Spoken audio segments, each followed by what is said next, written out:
with the second method, that is weighted average of price relatives.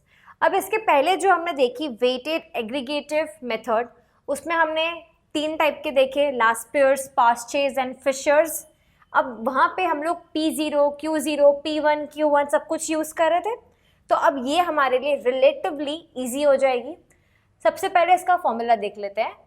P01 is equal to sigma RW upon sigma W. अब आपको लग रहा होगा अभी तो मैम ने बोला कि ये रिलेटिवली ईजी हो जाएगी, पर यहाँ तो 2 नए लेटर्स दिख रहे हैं, RW and W.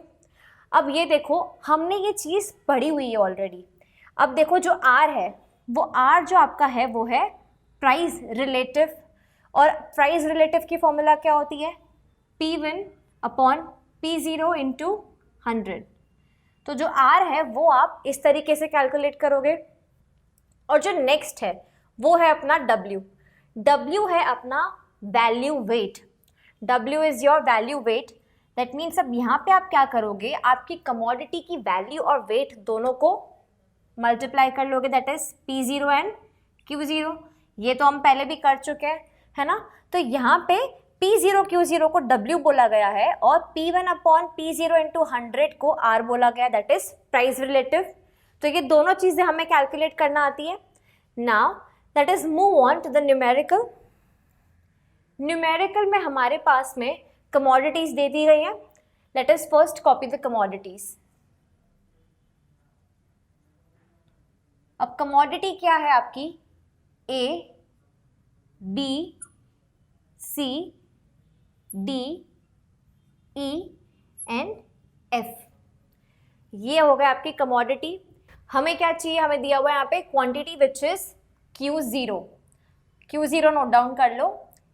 80, the next is 65, then 42, 37, 31 and 15. ये हो गए आपके Q0 नोट डाउन. अब आपको चाहिए यहाँ पे दिए हुए P0, है ना. P0 क्या है आपका? बेस ईयर का प्राइस है, और Q0 क्या है? अपना बेस ईयर का क्वांटिटी है, जिसके जो हमें चाहिए वैल्यू वेट के लिए. P0 नोट डाउन कर लो. 5, 8, 12, 4, 4 एंड 2. उसके बाद है P1 which is current year का प्राइस. तो P1 भी नोट डाउन कर लो. 8, 14, 18, 5, 5 एंड 4. ये हो गए आपकी क्वेश्चन का पूरा आपने नोट डाउन कर लिया सारी वैल्यूज. अब हमें चाहिए क्या? सबसे पहले हमें निकालना है W. ठीक है, W निकाल लेते हैं. W क्या है हमारा?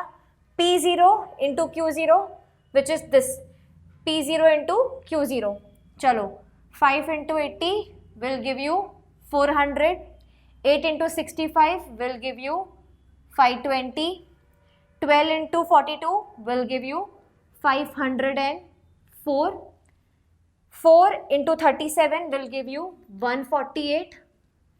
4 into 31 will give you 124 and 2 into 15 will give you 30. ये आपका W कैलकुलेट हो गया. अब हमें क्या चाहिए? Price relatives. Price relative that means R. R calculate करो. R मैंने आपको यहाँ पे नोट डाउन करवा दिया है. P1 upon P0 into 100. तो चलो P1 अपॉन P0 इंटू 100 कर लो. 8 upon 5 into 100.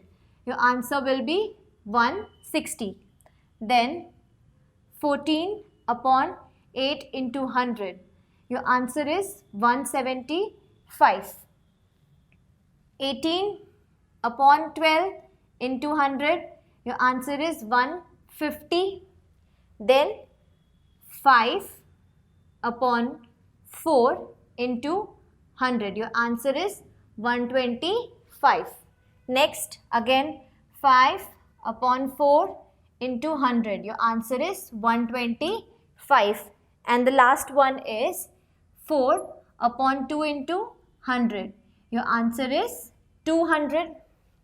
अब ये आपकी R की वैल्यू भी कैलकुलेट हो गई है. अब हमें क्या चाहिए? R W. तो आप क्या करोगे, ये वैल्यू और ये वैल्यू इन दोनों को मल्टीप्लाई करके यहाँ पे आंसर निकालना है हमें। तो चलो निकाल लेते हैं। 400 into 160, this will give you 64,000। 520 into 175, this will give you 91,000। 504 and into 150, this will give you 75,600. 148 into 125, this will give you 18,500. 124 into 125, this will give you 15,500. And next 30 into 200, this will give you 6,000. हमें क्या चाहिए, sigma R W and sigma W.